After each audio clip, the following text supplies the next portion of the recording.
trick that I'll share with you. I can choose a better way with every little thought I think. Hey, welcome to our Four Chicks and a Master Coach podcast. We are so excited to have you here. Today, we are talking about why we've come together and the stories that bring us to this special place about every little thought I think. Welcome. Hey, Jen, why don't you start us off? So I was just thinking about it. I feel like Rachel, who is on here with us today, Rachel and I, probably 3 years ago, we're not as happy as we could be. There's something off and we're not sure how to help ourselves. And so we found coaching through Beth, different thinking and training and realizing and just having that change ourselves. And then we hear that the church is coming out with an emotional resilience class. And it just so happens that my sister is heading it up in DC, rolling in it, part of the program and rolling it out. So we kind of privy to hearing and getting on with these classes. And as we sat in those, it was, okay, I'm hearing what we're saying and all that good information is there that helped me in the last few years becoming happier, seeing things different, just bringing so much more joy to my life. So all the information I hear, everyone there is trying to grab the information and see where it can be helpful. I realized in that you could hear it with, we call it old ears. You agree with that, Rachel? Old ears? Yes. That's what we call it. Is right? it old ears because it's like hearing with your spiritual ears, like something you've already heard before in an earlier time when you were wise and complete before you came to the earth? Kind of old ears? Nope. What's Rachel, it? why don't you take this? Yeah, Help you me take with it. old ears, y'all. Rachel and I use this reference together. Okay, Rachel, you explain that one. Old Well, ears. I guess just the gospel in a kind of an immature sense is like old ears. It's like not really to hear it, but it's not, you don't really know how to make it relevant to your life. So it's kind of old ears versus an awakening spiritually. Is that correct, Jen? Yeah, well, and I think what I would say, and I say everything you just said, and then what I would add is how I would have thought about it before going through some training and understanding how our mind works, understanding how to think through something. And just like you said, where it can apply and absorb it better, right? I feel like our new ears, right, and for how we discuss it, we absorb it better and I can implement it better and I can see it better. And I think that, maybe like if you were going to go to your lesson at church and if you have the Spirit with you and that you've already gone and done a lot of background work and then I go into a lesson, right? I guess those are new ears, right? Not versus old ears. I've just gone and I have not prepared at all. So you can go into hear the lesson, but if you don't know how to grab it better and implement it better, then it can fall flat. And I think that's is that a good way to say it? That's correct. Yeah. Or what you got when you first started coaching, you first started learning about thought work, and you first started learning about emotional resilience, is this new depth of understanding in the way that you think. And it resonated with your old ears. Is that correct? Exactly. So and when you're sitting in, and I'm realizing what helped my journey. I had coaching. And then I also had a friend who had the very similar desire to change how to help myself be happier, how to do it. I had been through a lot of things in my life. I've gotten myself through a lot of hardships. Why at that moment 3 years ago was I sitting and not being able to help myself be happier? Why was that happening when I had been through so much already? And that's where I think for me, where I was like, okay, this could be helpful.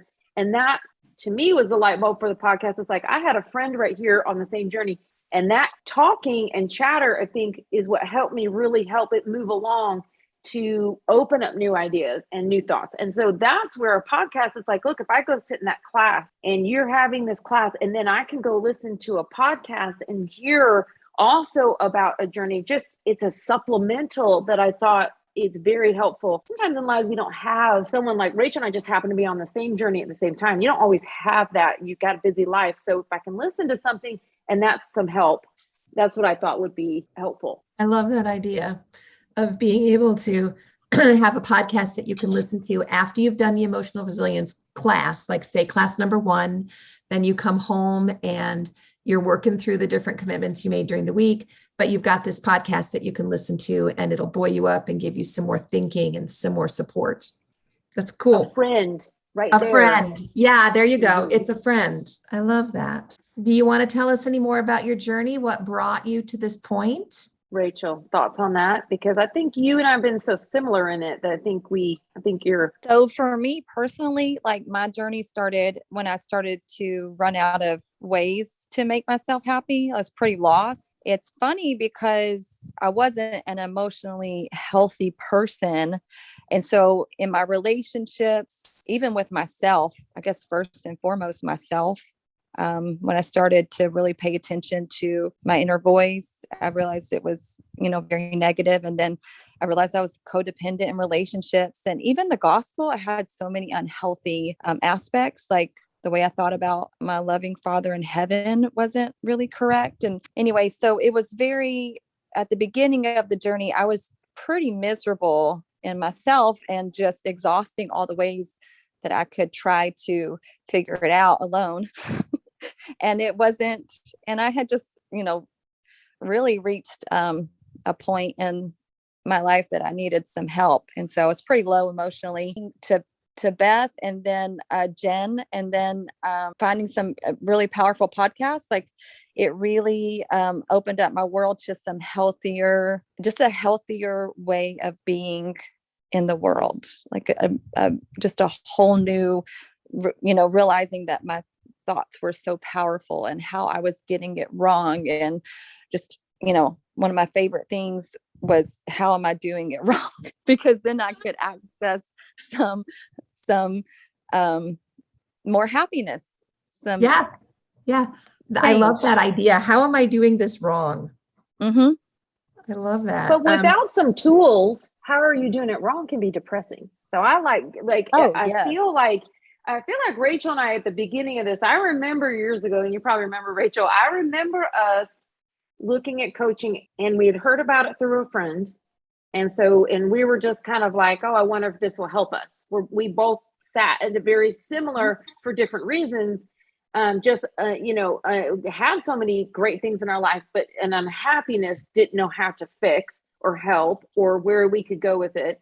And as we started on the road, I remember the first session we each started after coaching, we got back together and then we said, okay, I mean, we're not fixed, but I do feel better.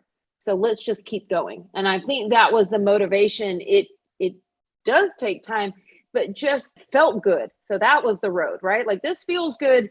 This is good information. Okay, let's just go on the journey. You got to, just have a reason and go on it, right? Yeah, well, Right. in the coaching, having somebody else to listen objectively and to be accountable to is everything. I have a coach. I believe everybody should have a coach, just somebody that you can unburden to, who has the training and the insights to be able to show you where you're coming from. Just like that thought that Rachel brought up, how am I doing this wrong? We might, you're right. We might get discouraged with that. But at the same time, if you were with a coach, she might be able to say it in a pleasant way to get you to look at and see how you're doing it wrong. I was telling you guys, I know before we started to record, that I had a fight with my husband this morning, and it was dumb, just a dumb fight about where to put paving stones. Dumb. But it turned into this, you don't really love me. You don't really find joy in being with me. You don't really appreciate me. It really snowballed. And I think his words were, wow, this is just a lot of unpacking. But what that thought, how am I doing this wrong, really helped us to turn it around. And it wasn't specifically those words, but that was what was behind it. Okay, so we've been married 42 years. And it was this, wait, this is familiar feeling. We've done this argument before. But now we have different tools and different understandings, and certainly a deeper base to be able to go, yeah, we're doing this wrong. And then to be humble enough to allow things to switch gears. So I think that question is powerful. And I really agree about coaching. It makes a huge difference. Yes, I love asking it. I just thought, okay, sometimes you could have asked it without like the class, the emotional resilience class, and just some tools. And so I think that you add just making sure there's tools there with the question, right? The tools make all the difference. That's why the emotional resilience class is so great. I took it 4 times, y'all, and I will take it again. That's awesome. It is just that good. It is just wonderful. Well, you want to talk about emotional resilience just in general? What does it mean to be resilient and the tools that we learn in the emotional resilience? What emotional resilience is. And this is the shortest, most concise sentence, but it is so deep. Emotional resilience is the ability, now you just note these words, the ability to adapt to emotional challenges with courage and faith centered in Jesus Christ. To me, being able to, resilience to me is bouncing back, right? It's to be like a rubber band is resilient. To have that kind of being able to bounce back, I think that's what happened with our argument this morning. That's what I felt. We were in this hot and heavy, and we had this ability to adapt to that particular emotional challenge. And trust me, it took courage to be humble and to go, yeah, I screwed up. And faith that was centered in Jesus Christ, because where our conversation went with the argument was, okay, so I was wrong. That took courage. But then it was, will this matter when we get to the other side of the veil? Will this matter even in 50 years? And what will matter? And that faith that was centered in our Savior, Jesus Christ, allowed us to turn and just let go of the garbage we'd collected, because it was just from the adversary. He was just fanning, old patterns and old thoughts, and got us going at each other again. The ability to adapt to emotional challenges with courage and faith centered in Jesus Christ is what makes us emotionally resilient. It's helping ourselves, and it's knowing when we need to reach out. Have you guys done the emotional resilience class? Look, I loved it, but I felt like I could see so much of what I have learned in the last few years, but I also could see where I could have thought about it differently, right? Like, I guess the first example is like in the class, when we first, a bishop was talking about looking at failure, right? And I realized for me, in looking at failure, I do think I would look at it differently at this point after working yourself through some different thoughts on it. Failure, and he hates failure. Who doesn't? I mean, who gets excited about failing? No, and I think through coaching, I do see failure a little bit different. And even in business, where you do hear, if you haven't failed, you probably aren't trying. Right. Yeah. And so it's just kind of flipping. It's necessary to growth. Right. Exactly. It's how we learn. It's like that Margaret Atwood quote that I just love so much. She says, do it more, do it better, fail better, do it again. It's that pattern. You just keep going. You do it until you fail, and then you fail better, and then you do it again. I like to touch on the fail better. Yeah. I think as you go through and you are getting more emotional resilient, you can fail better. Like, I do think there's a better way to do it. Yeah. I'm better at failure now than I was. So if you decide that you want to have growth, and then you decide that failure is a part of it, and you can wrap your mind around the idea of failure and what it's going to look like, and then you're going to get back up, and then you're going to fail better. It's a pattern you're putting yourself, it's a mental state you're putting yourself in. And I do think that will be different if you don't stretch through that. I think if you stretch through those thoughts and you're gonna flip it, flip the script is how educator had said it one time to me, and that's probably why I say it, but it's going to look different. Your life will look different in failure. So I think that's part of the process of what we're talking about, is like, just understanding how to go through the movements and what's reality of what could help.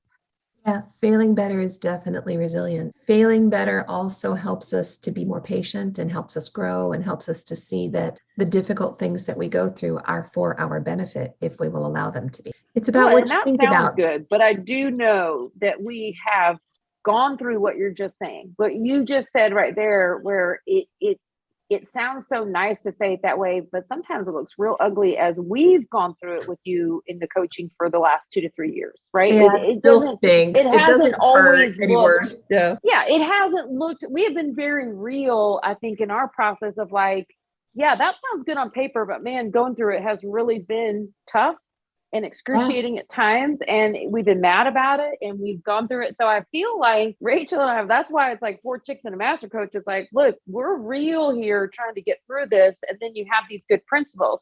Okay, I don't always want to do those good principles. Sometimes, Right. Beth, you've had Today's to not tell my us, day for good principles. Today I would rather eat chocolate and watch chick flicks. right. Sometimes it's like that.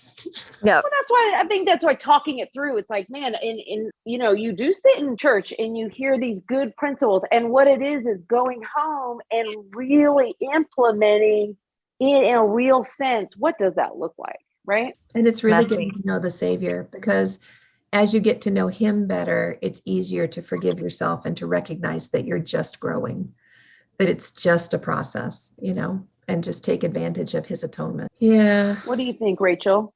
No, I think that's very true. And it's different when you hear it and then when you feel it. And I know Jennifer Finlayson Fife, she says, like with our children, and I love this thought because I have teenagers, she's like, we need to focus more on progression versus perfection. And I'm like, as an Amen. adult, yes. And as an adult, I still need that reminder a lot. Like it's about progression, not perfection. There's so many things that we can feel bad about in our world. And as long as, and failing is part of it. And so it's like, it's going to be messy. And we have all these great principles and we're going to do it imperfectly. But how have I progressed? Like I can look at my progression 100%. I can look at I can see my growth, and I should, like, there's moments where I just let myself feel really good in that. So interesting. I really thought perfection was, and I've learned in the last 2 to 3 years, I thought perfection was a positive thing. I thought that my striving for perfection was a good characteristic, and then learning it was a negative. I've really evaluated that. So it's interesting. You bring up perfection, and now I see perfection very differently. I see where it was holding me back from feeling good about the good things I was actually doing, and how it was making me feel negative about the things that I wasn't accomplishing. And it wasn't allowing a road of growth and happiness at the moment. Like I have been a perfectionist, and I do feel like that's part of this coaching. It's like, okay, that was a negative. And I'm like, oh, I'm a perfectionist. Look at me. How great is that? Yes. It's not great. That's not great. No, it's I underdeveloped. had to learn that though. It's underdeveloped. Yeah. And it keeps you small because, like you said, like we don't live to our full potential when we can't tolerate failure. And so we don't stretch. I totally agree. And I just love that quote, progression, not perfection, because perfection, I would want to just put this one thought in here. Perfection in the Savior, Jesus Christ, is possible right now, because when you're with him, he makes up all the difference. But perfection, where we're trying to be perfect in ourselves, only leads us down to misery. We have to be yoked with him in order for perfection to be a good thing. And that perfection means to be fully developed and just to be the best you are right now, right today. That kind of perfection. I guess how I'm going to take that, like, I'm going to break that down for a second. This is how I'm thinking about what you just said, because there's a lot there. But I think for me, in a reality, how I would take that away is I can feel good about myself because I'm yoked with the best possible person to help me be my best self in guidance and feeling good. So I can feel good about myself because of that yoking and he'll make up the difference, right? But knowing I'm in a progression. Am I thinking about that right or no? Yeah, I think that's exactly right. I can see in my mind's eye the yoke that you would put over two oxen to plow a field, and the Savior is in one side of that yoke with all of his strength and looking really great and just holding his end up just like it's nothing. And he looks over and he grins at me, and I am dragging my feet and barely hanging on, but I'm going to stay with him, and he'll let you push hold the too. yoke right across. Yeah. And on the days that He lets you push. He'll let me push. And Yep. anytime that I want to enjoy and do things in that way, he's right there for me. But anything that I'm doing in that yoke with him, he'll make up the difference, whatever that lack is. Yeah. And for me, that is such a secure feeling to be in the yoke with him, and that's my idea of perfection, is being in the yoke with him. Because I like the idea you can be in the perfection in the moment. I think from a recovering perfectionist, truly, I do see that myself. I didn't want people to help me. I could do it, and I've had to learn and grow in that. Yeah, exactly. Yep. Mm-hmm. So one of the points in this lesson was that we were designed to act, which, Jen, you're given such a great example of the choices that you've made to act and not just to be acted upon,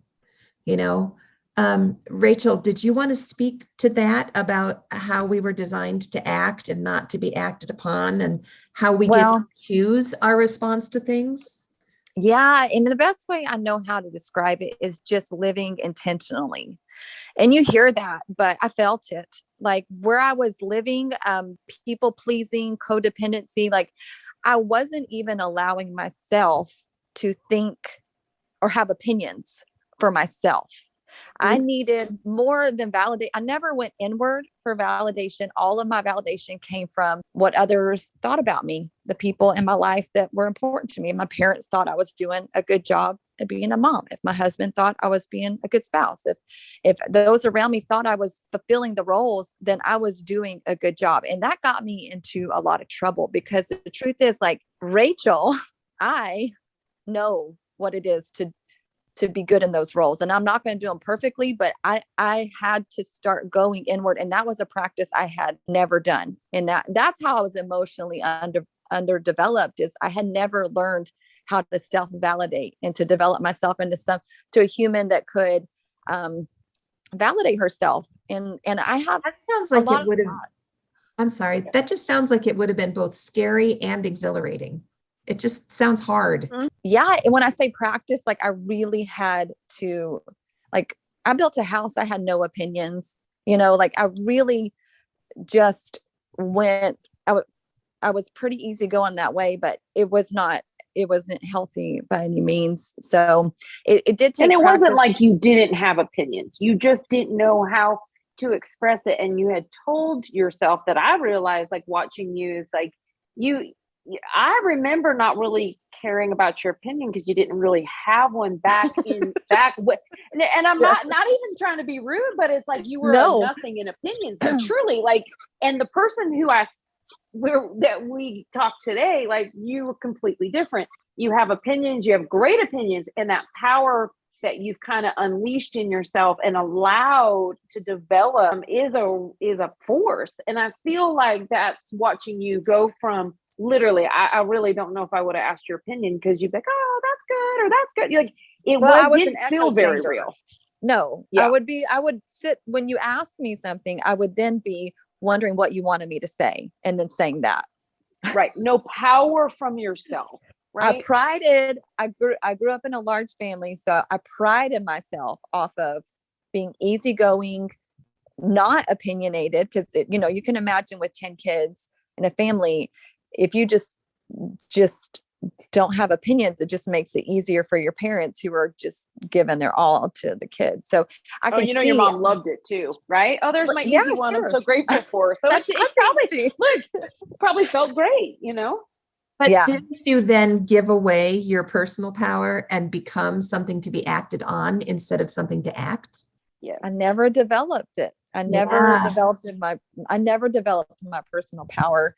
And so it feels really good now. Not that I'm all my opinions are correct or great or anything. I don't even put that on myself, but it feels really good to have opinions. I love it. Yeah. Opinions You do balance help a lot of right. people with those opinions as well. Like, just watching from where you were to where you are now, I can see where going on the journey for everyone, you're going to unlock. Mine was different. You were underdeveloped. Mine was from trauma, right? I had gone through a lot of deaths in my family, and just, it was a trauma that I was boxing myself. So we had two different reasons for going on the journey, but really the principles was able to grab each of us what we were going through, and we could help ourselves through it, even though the problems were so different. Right. You guys are so good together. And I love that we include the Lord, that he assures us that if we put him in charge, he can make all of that change for the better for us. We still work at it, but he's the one that helps us with the big changes, like learning to have an opinion or learning to state that opinion in a way that is kind, but still firm, that you're standing up for yourself. It was exhausting being in Yeah. everyone else's head all the time.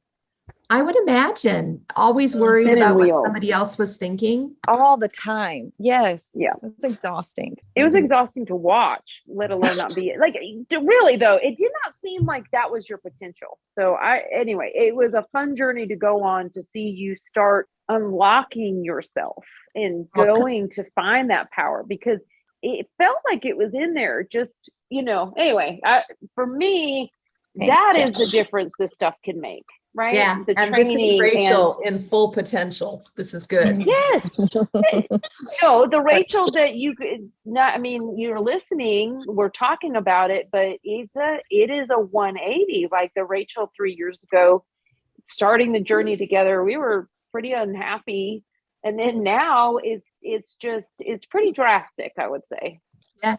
And I would also like to add that, I think what can get in the way of that is it's hard sometimes to admit where we're getting it wrong. And I've seen that in a lot of some people around me. It's like we get in our own way. So if we can just open ourselves up to getting it wrong and realize that that's where we have the most access to power in our lives, to change, is within us, within our own minds, within our own selves. And that is a wonderful thing, and doesn't always feel good in the moment. It's kind of like I find myself even now, like in a little resistance, like, oh, I shouldn't have said that or done that or whatever. And so, but it's where we have the most ability to progress. I agree. I'm going to add really quick to that, because I think before this, I think Rachel and I would have said to you 3 years ago, well, what change can I make? Especially if you have an issue with a friend or a marriage, or like you're in something, and what change can I make? And I think that was the aha for us, is like, no, these are some huge changes that can be made with understanding what your beliefs are, what your thoughts are, because that is where the biggest change happens. And you think you need to go change that other person. No, you stick with yourself, you will change your life, right? Well, Yes. Well, yeah, we always get to choose how we will respond and how we will act. That's a gift. It's an eternal gift. And when we choose and we take that responsibility for ourselves, we feel peace. Didn't you feel that, Rachel? It may have been uncomfortable, but you feel peace and you feel power, because you realize that you're the one that's in charge of your life. Right. And this is not going to be well said, but the victim mentality is also a way that we can get stuck. And I definitely chose from not her powerful place. You position your mind and set your powerful place, and then you choose how you're going to act. And you come from a place of power within yourself to forgive or to act that way, right? You set that powerful place. Yep. That's what I Secret like place about of Rachel, power right? is. Yes. Elder Bednar said, to believe that someone or something can make us feel offended, angry, or hurt, or bitter Yes. diminishes our agency and transforms us into objects to be acted upon. Yeah, it's That's just it. not possible. Mhm. Yeah, Yeah, that's Great a way belief place we to can end. hold, but it's Mhm. not truth. That Yeah. is a great place to end, because I think what we just, that would be a good one for next time, because I think that we've all that thought. What he just said is like, to me, that's exactly the road.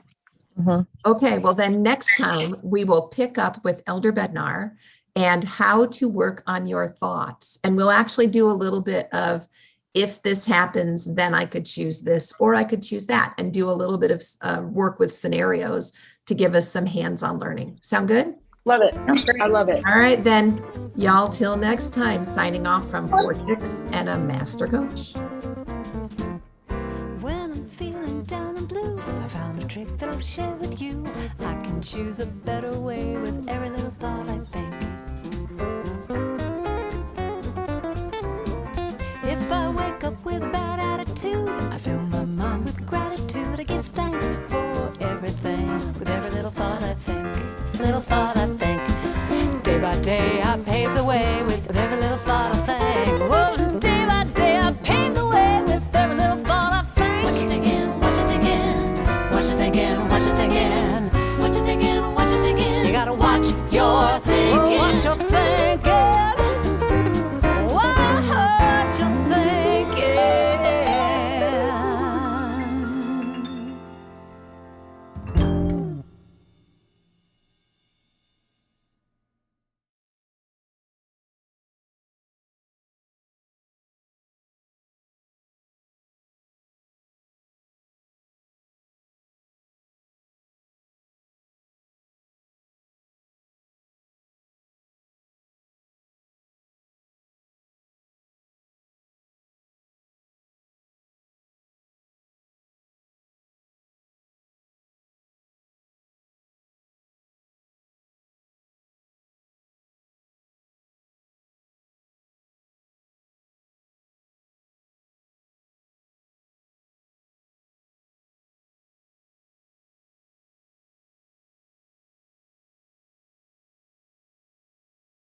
trick that I'll share with you. I can choose a better way with every little thought I think. If I wake up with a bad attitude, I feel my I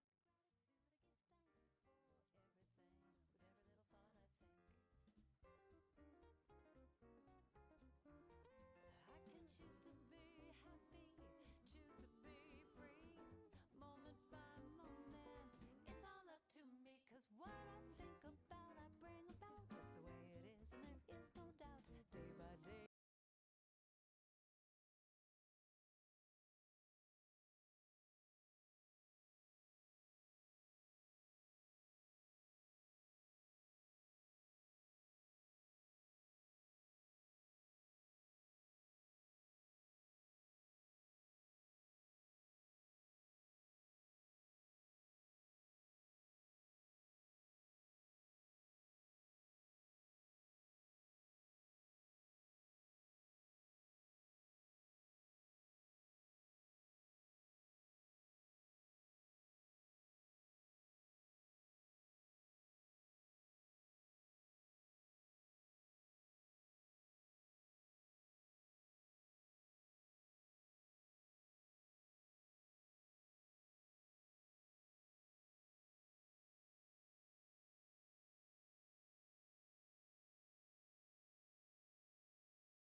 Peace. I mean, didn't you feel that, Rachel? It may have been uncomfortable, but you feel peace and you feel power because you realize that you're the one that's in charge of your life.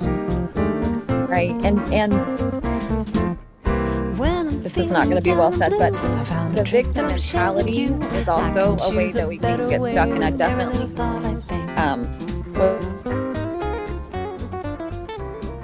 if I wake up with a bad attitude, I feel my I